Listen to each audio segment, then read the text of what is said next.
ഈശോയിൽ സ്നേഹമുള്ളവരെ, വിവാഹ ജീവിതം നയിക്കുന്നവർ അവരിൽ ഒരാൾക്ക്, അതായത് പങ്കാളികളിൽ ഒരാൾക്ക് സംശയരോഗം ഉണ്ടെങ്കിൽ എന്തു ചെയ്യും? തൊട്ടതിനും പിടിച്ചതിന് സംശയം എന്തു ചെയ്യും? സംശയരോഗം ഉണ്ടെങ്കിൽ വളരെ ബുദ്ധിമുട്ടായിരിക്കും. സംഖ്യാപുസ്തകം 5:14 അതിപ്രകാരമാണ്: ഭർത്താവിന് അസൂയ ജനിച്ച് അശുദ്ധയായ ഭാര്യയെ സംശയിക്കുകയോ അശുദ്ധയല്ലെങ്കിലും അസൂയ കൊണ്ട് സംശയിക്കുകയോ ചെയ്തെന്ന് വരാം. ഭയങ്കര ദുരിതമായിരിക്കും. ഇനി സംശയം ചിലപ്പോൾ അസ്ഥാനത്താണെങ്കിൽ അവർ ജീവിത പങ്കാളി ഒരു കുഴപ്പമില്ലാത്തയാളാണ്. അങ്ങനെയെങ്കിൽ ജീവിത പങ്കാളിയോട് സംശയിച്ച് തെറ്റിദ്ധാരണജനകമായ എന്തെങ്കിലും കാര്യങ്ങൾ പറഞ്ഞു കഴിഞ്ഞാൽ ഭയങ്കര സങ്കടം വരും. ഇത്ര കാര്യമായിട്ട് സമർപ്പിച്ച് ജീവിച്ചിട്ടും സംശയിച്ചല്ലോ എന്ന ചിന്ത. ഇനി എന്തെങ്കിലും കുഴപ്പമുള്ള വ്യക്തിയാണെങ്കിൽ, സംശയിക്കത്തക്ക വിധ കാരണങ്ങളുണ്ടെങ്കിൽ നമ്മൾ ചോദിക്കുമ്പോൾ അതിൽ സത്യമുണ്ടെങ്കിൽ അവർ പതറും. ഇനി നിൽക്കാൻ പഠിച്ച കള്ളത്തരം ചെയ്യാൻ പഠിച്ച ആളാണെങ്കിൽ അടുത്ത കള്ളത്തരം പറയും. എന്തെങ്കിലും സംശയം ചോദിച്ചാൽ കള്ളത്തരം പറയും. ഈ ഫരിസേയർ, അവർക്കൊരു അസൂയുണ്ട് ഈശോയോട്. കാരണം ഈശോ ജനപ്രിയനായിക്കൊണ്ടിരിക്കുക. അപ്പം അവരാണ് സമൂഹത്തിലെ ഫരിസേയർ, നിയമജ്ഞരും. അവർ വലിയ ആളുകളാണെന്ന് വിചാരിക്കുമ്പോൾ ഈശോയെ സ്കോർ ചെയ്യുന്നു. അപ്പോൾ ഈശോയോട് ഒരു അസൂയ, അതുകൊണ്ടായിരിക്കണം അവനോട് തർക്കിക്കാൻ വേണ്ടിയിട്ടാണ്. ഫരിസേയർ വന്ന് അവനുമായി തർക്കിക്കാൻ തുടങ്ങി. തർക്കം. ഇപ്പോൾ നമ്മൾ ഉള്ളത് പറഞ്ഞാൽ തുള്ളൽ വരും എന്ന് പറയുന്ന ഒരു പ്രയോഗമുണ്ട്. ഉള്ളത് പറഞ്ഞാൽ തുള്ളൽ വരും. എന്തെങ്കിലും പ്രശ്നമുള്ള ജീവിത പങ്കാളിയോട് കുത്തി ചോദിച്ചാൽ അവർ തിരഞ്ഞ് ചാടുന്നത് കാണാൻ പറ്റും. എന്നെ വിശ്വാസമില്ലല്ലേ, ഞാൻ എത്ര ചെയ്ത്, ഇങ്ങനെ ഒരു ഷോ ഓഫ് ഉണ്ടാവും. അതുപോലെ ഇവരിങ്ങനെ തർക്കിക്കുക. ഇവർക്കൊട്ട് ചെയ്യാനും പറ്റുന്നില്ല. ഈശോ നന്നായിട്ട് ഓരോ കാര്യങ്ങൾ ചെയ്യുന്നത് കണ്ട്, അതിന് മുൻപ് അപ്പം വർദ്ധിപ്പിക്കുന്ന കാര്യമാണ്. അപ്പം വർദ്ധിപ്പിച്ച് ജനങ്ങളെല്ലാം തീറ്റിപ്പോറ്റി ബാക്കി കുട്ടകൾ നിറയെ അപ്പം ശേഖരിച്ച് അങ്ങനെ വലിയൊരു അത്ഭുതം ചെയ്ത സമയത്ത് ഈശോയെ ജനപ്രിയനായിക്കൊണ്ടിരിക്കുമ്പോൾ ഇവർക്ക് അത് സഹിക്കുന്നില്ല. ഇനി നമ്മൾ ദൈവത്തെ സംശയിച്ചാലാണ്. ഇത് അന്നത്തെ കാലഘട്ടത്തിലെ ഒരു വായനയല്ലേ നമ്മൾ വായിച്ചു കേട്ടത്. നമ്മൾ ഈശോ ജീവിക്കുന്ന ദൈവമാണ് എന്ന് അനുഭവിച്ചറിഞ്ഞിട്ടും നമ്മൾ ദൈവത്തെ സംശയിച്ചാൽ എങ്ങനെ ഉണ്ടാവും? ദൈവത്തിന് വലിയ സങ്കടമാവും. ചിലപ്പോൾ സംശയത്തിന് ഈ പത്രോസിനോടൊക്കെ, അല്പവിശ്വാസി, നീ സംശയിച്ചത് എന്ത് എന്ന് ചോദിക്കുന്നുണ്ട്. അത് പത്രോസിൻ്റെ നിഷ്കളങ്കമായ ഒരു ഇടപെടൽ കൊണ്ടായിരിക്കാം. പക്ഷേ അഹങ്കാരം നിറഞ്ഞ ഒരു സംശയമാണെങ്കിൽ, അഹങ്കാരം നിറഞ്ഞ പെരുമാറ്റമാണെങ്കിൽ ദൈവം നമ്മളെ മൈൻഡ് ചെയ്യാല. അതങ്ങനെ വചനങ്ങൾ അങ്ങനെ പറയുന്നുണ്ട്. ഈശോയ്ക്ക് ഭയങ്കര സങ്കടമാവും നമ്മൾ ഈശോയെ സംശയിച്ചാൽ. നമ്മൾ ദുരാചാരത്തിൻ്റെ ഒക്കെ പുറകിൽ പോയാൽ ദൈവത്തിന് ഭയങ്കര സങ്കടമാവും. നമ്മൾ ചിലപ്പോൾ ദൈവത്തെ അവിശ്വസിക്കുന്നത് കുറേ നാൾ കൂടെ നടന്നിട്ടും ഒന്നും കിട്ടുന്നില്ലല്ലോ, എത്ര നാളായി പ്രാർത്ഥിക്കുന്നത്. നമ്മളങ്ങനെ കൃത്യമായിട്ടൊന്നും പ്രാർത്ഥിച്ചിട്ടൊന്നും ഉണ്ടാകുകയില്ല.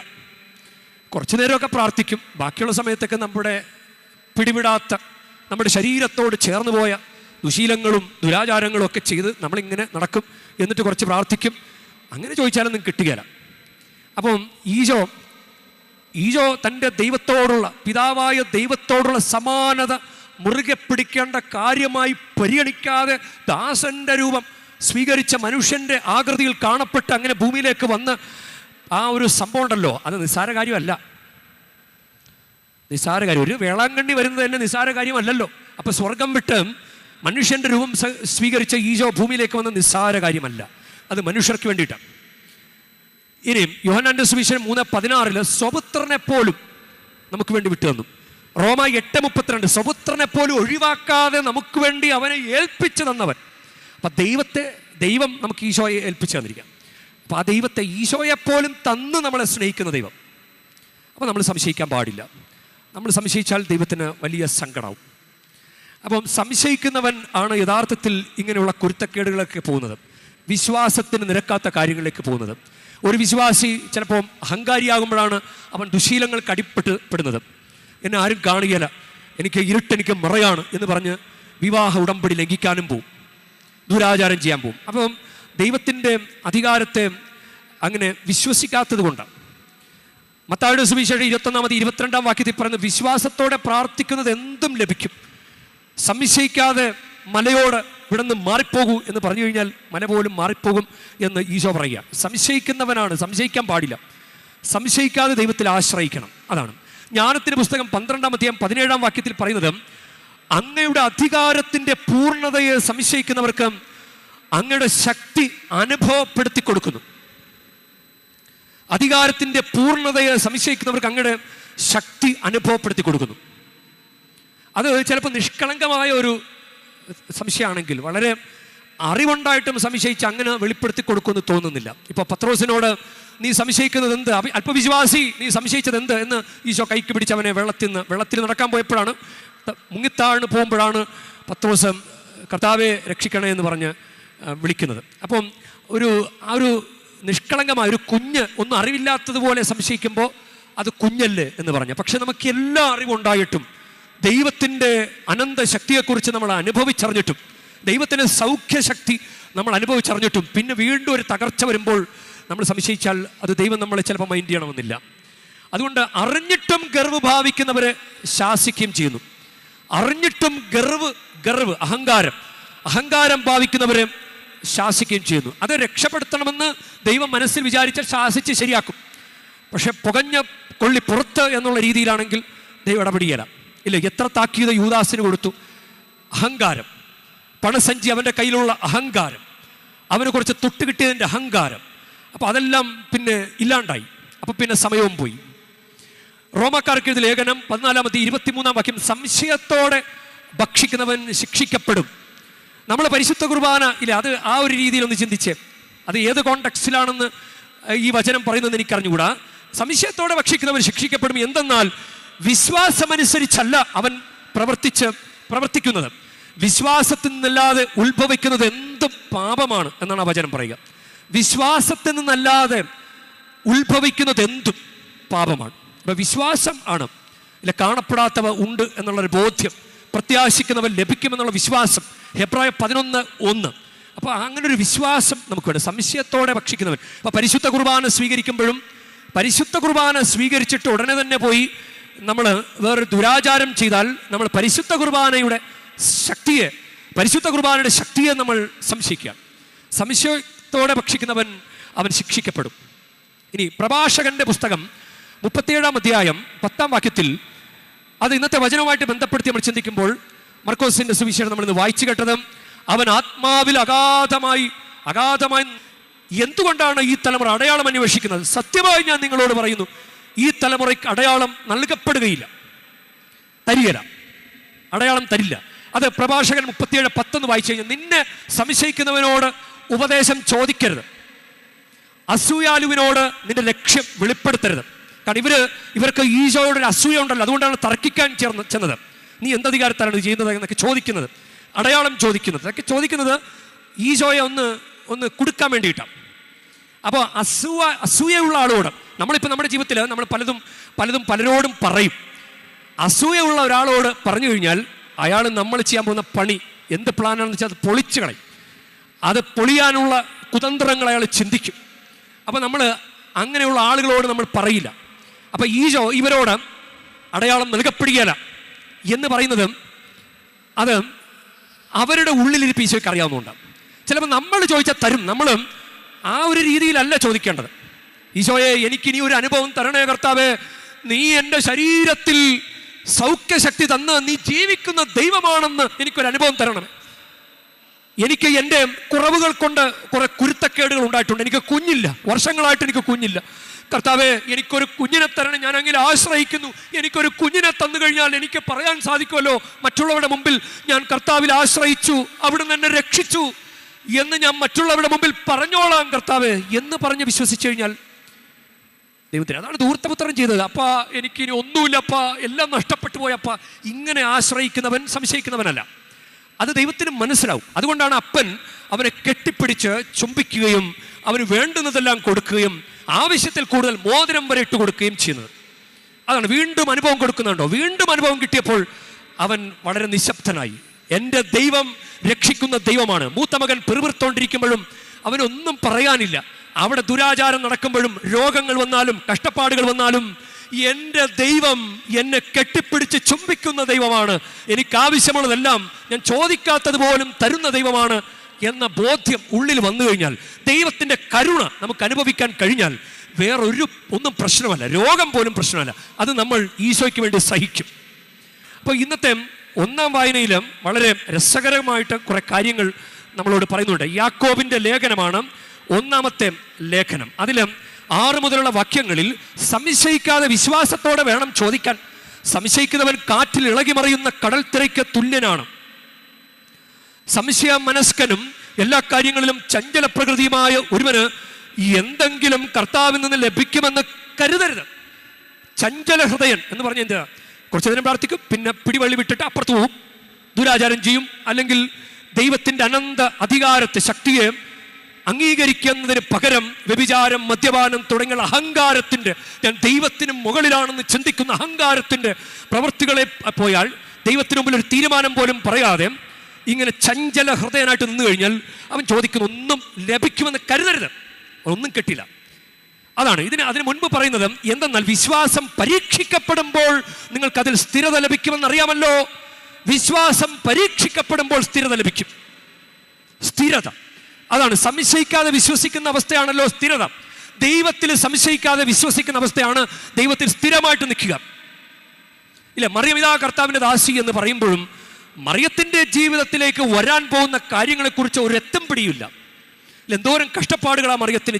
ഈജിപ്തിലേക്കുള്ള പലായനം, ഈശോയെ പ്രസവിക്കുന്ന സമയത്ത് ഒരു വാസസ്ഥലം കിട്ടാതിരുന്ന ബുദ്ധിമുട്ട്, ഇങ്ങനെയുള്ള കാര്യങ്ങൾ മുന്നിൽ നിൽക്കെ തന്നെ മറിയം പറയാണ് ഇതാ കർത്താവിൻ്റെ ദാസി. അതാണ് വിശ്വാസം പരീക്ഷിക്കപ്പെട്ടു.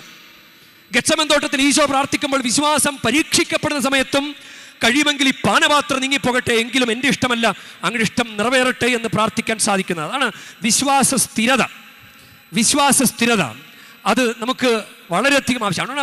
അപ്പോസ്തലന്മാർ പ്രാർത്ഥിക്കുന്ന ലൂക്ക 17:5 കർത്താവേ ഞങ്ങളുടെ വിശ്വാസം വർദ്ധിപ്പിക്കണമേ.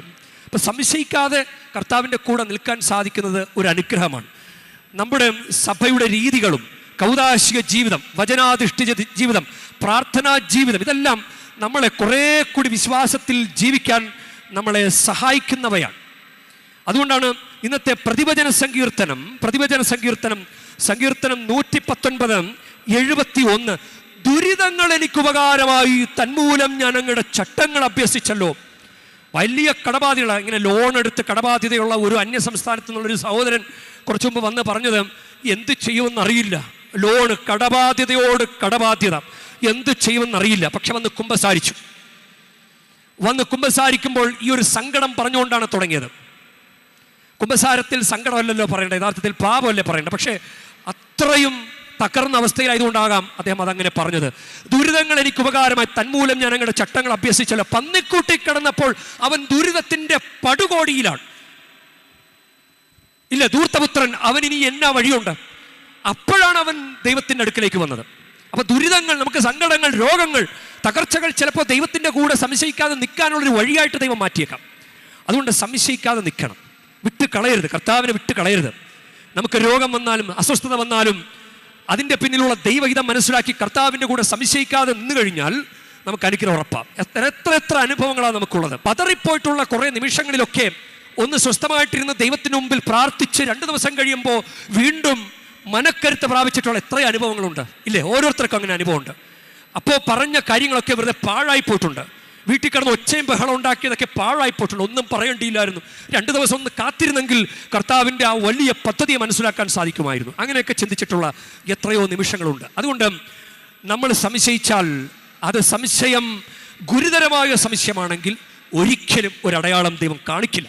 ഫരിസേയരുടെ പോലെ ഗുരുതരമായിട്ടുള്ള ഇങ്ങനെ ഹൃദയ കാഠിന്യമുള്ള സംശയമാണെങ്കിൽ, പാറപ്പുറം പോലെ ഒന്നും ഏക്കാത്തൊരു മണ്ണാണെങ്കിൽ, ഒരു ഫലവും തരാത്ത, അങ്ങനെ എന്തു ചെയ്തിട്ടും ഒരു ഫലിക്കാത്തൊരു മനസ്സാണെന്ന് ദൈവം കണ്ടാൽ ദൈവം ഇടപെടില്ല, നമ്മളോട് ഒന്നും പറയില്ല, അടയാളം തരില്ല എന്ന് പറയും. പക്ഷേ നമ്മൾ അങ്ങനെ സംശയിച്ച് പോയിട്ടുണ്ടെങ്കിൽ ദൈവത്തോട് മാപ്പ് പറഞ്ഞ് കർത്താവ് ഞാൻ കൂടെ നിന്നോളാം എന്ന് പറഞ്ഞ് കർത്താവിൽ ആശ്രയിച്ച് വന്നു കഴിഞ്ഞാൽ കർത്താവ് നിനക്ക് വീണ്ടും അടയാളം തരും, ഒരു കുഞ്ഞിനെ തരും, കടബാധ്യത മാറ്റിത്തരും, ജോലി തരും, നിനക്ക് രോഗങ്ങൾ മാറ്റിത്തരും. നിനക്ക് വീണ്ടും നിന്റെ ജീവിതത്തിൽ, ശരീരത്തിൽ ദൈവം അടയാളങ്ങൾ തരും.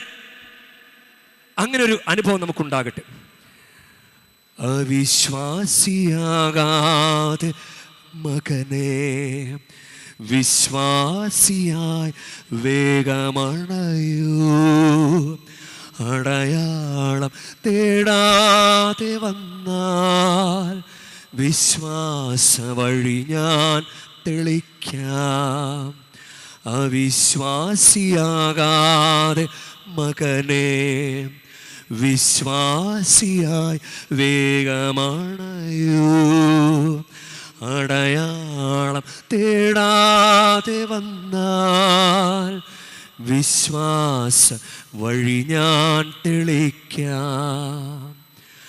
കാണപ്പെടാത്തവ കൺമുൻപിലെന്ന പോൽ വിശ്വാസദൃഷ്ടിയാൽ കാണാൻ. കാണപ്പെടാത്തവ കൺമുൻപിലെന്ന പോൽ വിശ്വാസദൃഷ്ടിയാൽ കാണാൻ. പ്രത്യാശയോടെ കാത്തിരുന്നീടുകിൽ ഉത്തരം നൽകിയിടും ദൈവം. പ്രത്യാശയോടെ കാത്തിരുന്നീടുകിൽ ഉത്തരം നൽകിയിടും ദൈവം.